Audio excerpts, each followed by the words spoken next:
आज कॉलेज सुटल्यावर असा खतरनाक एन्जॉय केलाय का नाही, व्हिडिओ शेवटपर्यंत बघा. आरळ्यात आल्यावर म्हणलं हितावर गाडी लावून वर गुड्याला चालत जायचं. मग गाडी लावली तिथं आणि मग निघालो चालत गुड्याला. येताना 100ची भजी पण घेतलेली. आता म्हणलं एकटा टाइम लागलाय, म्हणलं याला आपल्याला 3 तरी वाजणार दुपारच्या. या असं हे साकाराचं टर्न आहे ते, ही इथंच टर्न घ्यायला लागले ते दोघ जण. त्यासनी म्हणलं हे तुमच्यासाठी नाही गाड्यांसाठी. 7-8 किलोमीटर वर चालत आलेलो. वरनं व्ह्यू पण खतरनाक दिसायला लागलेलं आणि जातानाच आपल्याला मोठा धबधबा पण दिसला, पण पाणी कमी होतं.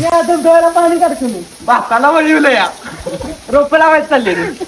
एक जणाला मागं ठेवून तसंच आम्ही सगळीजण पळत आलो. त्याला वाटलं हे भजी खातील म्हणून पळत आला मागणं. ह्योच तो काल आपल्याला कांडवनला गॉगल घावलेला. लय जणांच्या कमेंट आल्यात आहे माझा आहे. वर गेल्यावर पहिल्यांदा एका रस्त्यावर बसलो आणि आपली सुधुरी सोडायला चालू केली. गडी खुश झालेलं तर असल्या वातावरणात भजी खायची म्हणल्यावर विशेष सपला. आणि त्यात गरम गरमच भजी होत्या. आता 6-7 किलोमीटर चालत आलो, त्यामुळे जरा थंड झालेली. कांदा भाज्यांचा लगेच बुकना पाडला गडीने. परत भजी खाऊन वर गेल्यावर हे किडा भेटला. त्याला नुसतं पायानं टच केलं, डायरेक्ट गट्टीगत गोलटत गेला. एवढं कधी चालूच नव्हतं, पहिल्यांदाच चाललेलो. परत एकदा पोचलो आपल्या स्पॉटवर. सगळी पोरं दमलेली. म्हणलं आता जाताना काय वाटणार नाही, पण येताना लय हे झालं. मग सगळ्यांचं फोटो ते काढलं तर एका मागे एक फोटो काढाय उभा. आता ह्याच्या पुढचा दणका विषय पण बघून घ्या.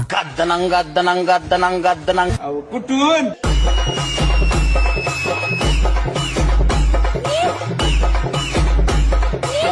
जाताना अर्ध्या वाटत आल्यावर आपल्याला बारकं टमटम गावलं. मग त्यात बसून डायरेक्ट घरला गेलो. व्हिडिओ आवडला तर लाईक करा आणि अकाउंटला फॉलो केलं नसलं तर फॉलो करून घ्या.